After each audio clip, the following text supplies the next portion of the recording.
Amen. La parole prophétique pour l'année 2019. Ijambo ry'ubuhanuzi ku mwaka wa 2019. Amen. Amen.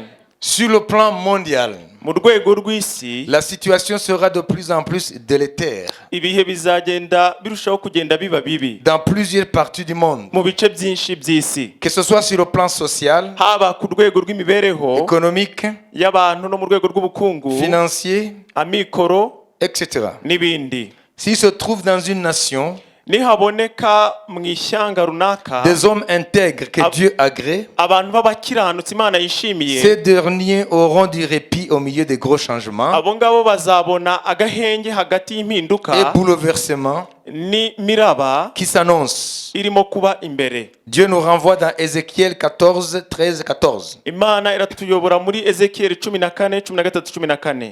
Mwana w'umuntu, igihugu nikinkorera icyaha kigacumura, nanjye nkakiramburaho ukuboko kwanjye, ngakuraho urushingikirizo rw'umutsima, maze nkagiteza inzara, nkagitsembaho abantu n'amatungo, naho cyaba kirimo abo bantu batatu, Nowa, Daniyeli na Yobu, gukiranuka kwabo kwakiza ubwabo bugingo gusa, niko Umwami w'Iteka avuga. Maintenant, c'est la prophétie sur Israël. Noneho n'ubuhanuzi kuri Isiraheli. Dieu a parlé d'abord sur le monde. Imana yabanje kuvuga ku isi yose. Maintenant, Dieu parle sur Israël. None Imana iri kuvuga kuri Isiraheli. Pourquoi Israël? Kubera iki Isiraheli? Parce que nous savons que l'Église a une dette envers Israël. Kuko tuzi ko itorero rifite umwenda kuri Isiraheli. Et nous prions régulièrement dans cette Église pour Israël. Kandi muri iri torero tuguma dusengera Isiraheli. Parce que nous avons la connaissance de ce que Dieu a dit. Kuko tuzi neza ibyo Imana yavuze. Écoutez maintenant ce que Dieu dit sur Israël. Rero mwumva ibyo Imana ivuga kuri Isiraheli. Ça, vous l'entendrez dans les médias dans les jours à venir. Ibi muzabyumva mu itangazamakuru mu minsi iri imbere. Ce qui va se passer. Ibizaba. Israël va entrer dans une période la plus turbulente de son histoire. Isiraheli izinjira mu gihe cy'imiraba kurenza ibindi byabayeho mu mateka yayo. Mais à cause des choses glorieuses Ariko kubera ibintu bihambaye que les prophètes ont dites sur lui, byiza abahanuzi bayivuzeho de la part de Dieu, bayobowe n'Imana, Dieu nous renvoie dans Psaume 87, 3. Imana iratuyobora muri Zaburi ya 47 umurongo wa 3. Wa rurembo rw'Imana we, uvugwaho iby'icyubahiro. Et à cause de l'intercession que l'Esprit a suscité ndetse no kwinginga kwasutswe n'umwuka et continue à susciter en faveur du peuple juif, kandi akomeje gusuka ku bw'ubwoko bw'abayuda, Israël verra des interventions surnaturelles Isiraheli izabona gutabarwa mu buryo bw'igitangaza qui changeront le cours des événements, bizahindura icyerekezo cy'ibizaba, non pas en sa faveur présentement ou apparemment, kuri yo ariko bitari muri ako kanya cyangwa se mu buryo bugaragara, mais dont l'issue finale ariko indunduro yabyo sera le salut et la restauration d'Israël. bizaba gakiza no kongera kubakwa mu buryo bw'umwuka, Sur le plan spirituel d'abord. mu buryo bw'umwuka mbere na mbere. Ésaïe 62, 6, 7. Yesaya 62, 6, C'est là où Dieu nous renvoie dans sa pensée. niho Imana ituyobora mu gitekerezo cyayo. Yewe Yerusalemu, nshyize abarinzi ku nkike zawe, ntibazaceceka ku manywa na nijoro.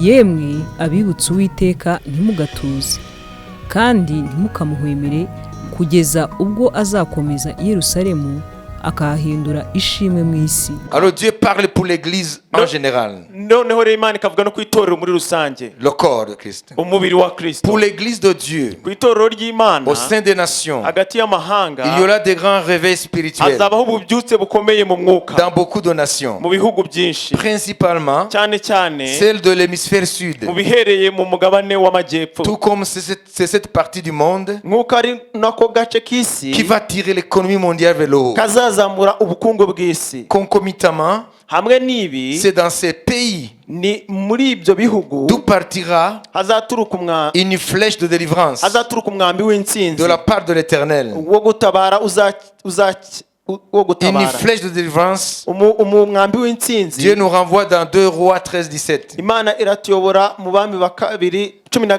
17. Ahera ko aravuga ati, kingura idirishya ryerekeye iburasirazuba. Ararikingura. Elisa aramubwira ati, rasa. Ararasa.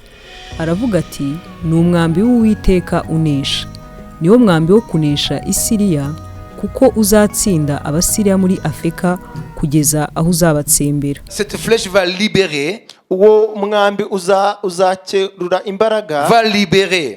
uzasuka, This will release uwo mwambi uzasuka les forces conquérantes de Dieu imbaraga zinesha z'Imana pour contrecarrer kugira ngo zihagarike les puissances de méchanceté imbaraga z'ubugome dans leur ruse mu buriganya et actions destructrices des nations. mu buriganya bwazo n'imirimo yo kurimbura amahanga. Dieu nous renvoie dans Sophonie 3:10. Imana iratweza muri Zefaniya 3:10. abazanshashazaho ari bo bana banjye batataniye hakurya y'imigezi yo muri Etiyopiya bazanzanira ituro ryanjye.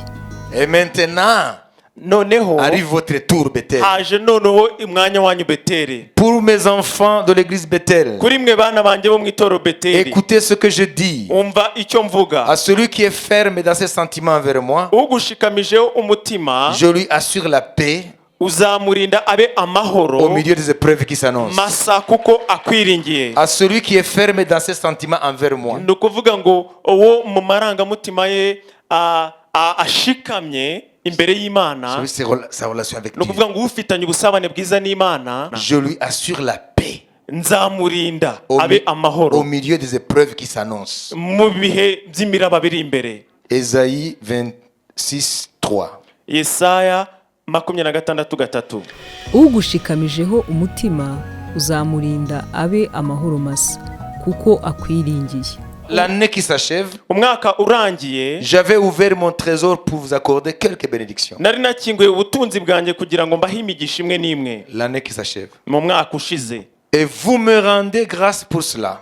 kandi munzamura ishimwe ku bw'ibyo, C'est ce qui est bon. kandi ni byiza. Ça veut dire que vous l'avez fait. mu kuvuga mwarabikoze. Les temps qui viennent alors, ibihe bije, j'ouvrirai grand ma maison de trésor nzakingura mu buryo bugari inzu yanjye y'ububiko bw'ubutunzi pour vous. ku bwanyu, Et vous serez bénis kandi muzahabwa umugisha au-delà de vos attentes. birenze ibyo mwiteze. Et vous direz, hanyuma muvuge ngo, vous ne direz plus c'est bon, ntabwo muzavuga ngo ni byiza cyane, vous direz c'est très bon. muzavuga ngo ni agahebuzo, Et j'en serai glorifié. kandi bizampesha icyubahiro. Je vous donnerai des sources dont vous n'avez pas conscience jusqu'à présent. nzabaha amasoko mutazi kugeza amagingo aya. Alors mes enfants, none bana banjye, demandez-moi ces sources maintenant, munsabe ayo masoko, que je vous en révèle l'existence. ubu nyababwire aho ari. Et je vous donnerai les sources du haut et les sources du bas. kandi nzabaha amasoko yo hejuru n'amasoko yo hasi. Toi et moi, nous ne savons pas où sont ces sources. wowe nanjye ntabwo tuzi aho ayo masoko ari, Mais Dieu sait. ariko Imana irabizi. Dieu va nous les donner cette année. Imana izayaduha uyu mwaka. Et Dieu nous renvoie dans Juge 1:15. Imana ikatuyobora mu bacamanza 1:15. aramusubiza ati ubwo wampaye igikingi ikusi nanone ungirira ubuntu umpe n'amasoko y'amazi. nuko Kalebu amuha amasoko yo haruguru n'ayo hepfo. Je prendrai plaisir en vous nzabishimira comme en un parfum agréable. nk'umubavu uhumura neza, Et je serai sanctifié en vous. kandi nzubahwa muri mwe. Je serai sanctifié en vous.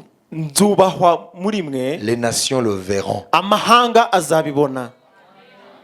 Les temps qui viennent, ibihe bije, pour toi mon peuple, kuri wowe bwoko bwanjye, tu tressailleras alors et tu te réjouiras. niho uzareba ugacya. Tu tressailleras. C'est-à-dire que tu seras rempli de joie. umuti uzuzura umunezero, Et ton cœur bondira et se dilatera. umutima wawe uzikanga hanyuma waguke, Quand les richesses de la mer kuko ubwinshi bw'ibiturutse mu nyanja se tourneront vers toi. buzakwegurirwa, Quand les trésors des nations n'iby'ubutunzi bw'amahanga viendront à toi, Bethel. bizabahuri kuri wowe Beteli, À toi, enfant de Dieu dans Bethel. kuri wowe mwana w'Imana muri Et Beteli. Dieu nous renvoie hanyuma Imana ikatuyobora dans Ésaïe 60, muri Yesaya 60 versets 5 et 6. umurongo wa 5 wa 6. niho uzareba ugacya umutima wawe uzikanga hanyuma waguke kuko ubwinshi bw'ibiturutse mu nyanja uzakwegurirwa n'iby'ubutunzi bw'amahanga bizaza aho uri. amashyo y'ingamiya azakudendezaho, ingamiya nto z'Imidiyani n'iza Efu zose zizaza zituruka i Sheba, zizaba zihetse izahabu n'imibavu zerekana ishimwe ry'Uwiteka. Recevez la prophétie de la part de Dieu. mwakira ubuhanuzi mu ruhande rw'Imana.